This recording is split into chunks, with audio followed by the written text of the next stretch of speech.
In my district alone here in the Hudson Valley, stores are losing over $1 billion in sales. So we know that stores are closing, livelihoods are being crushed, and employees are losing their jobs. And what does the federal government do?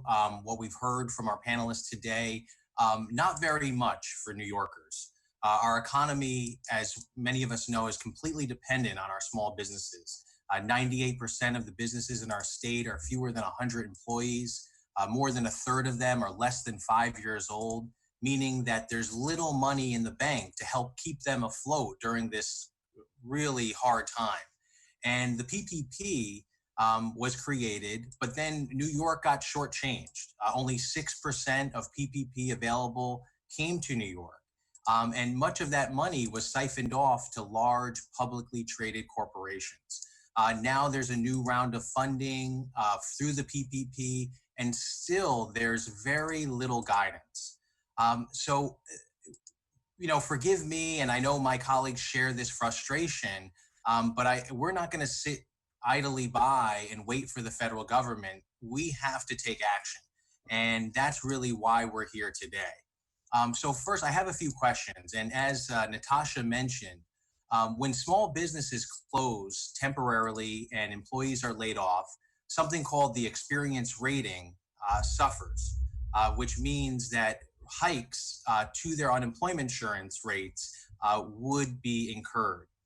Do any of our panelists have any idea what they expect these rates to be in the future?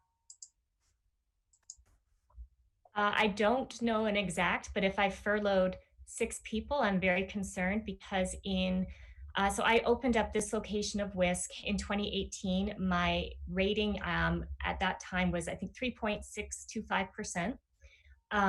Then in 2019, I had one full-time staff person who I was forced to let go, and he went on UI.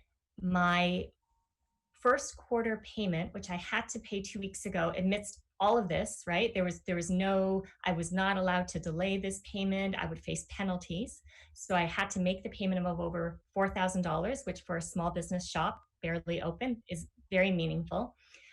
That was the amount I paid because one person had been on UI.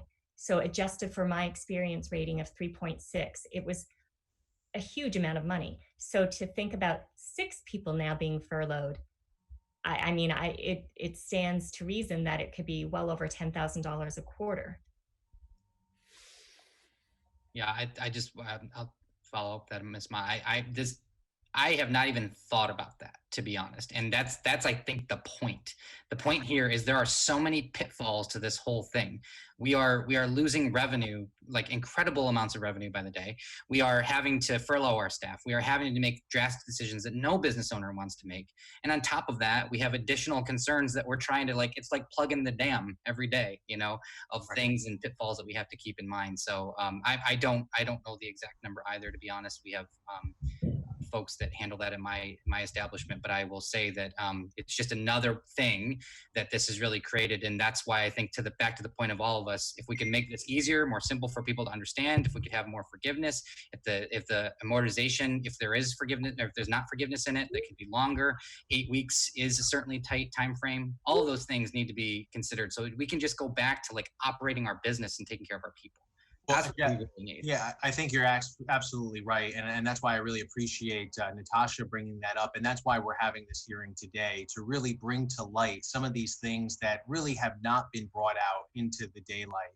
And something like the experience rating, that's something that we have control of here in New York State. And I've drafted legislation, and I'm hopeful that we can pass that this year to make sure that one of these unforeseen consequences of having an unemployment insurance rate premium increase is not on the backside, that we are not penalizing our small business owners for something that's really been beyond their control. So I really appreciate you bringing that up. The other question I wanted to bring forward is that in New York State, we've worked hard to delay taxes and make sure that mortgage payments are not needing to be paid on time if people are having problems. The concern I have is that when it does come time to pay these backdated payments, that there won't be the funds to pay it.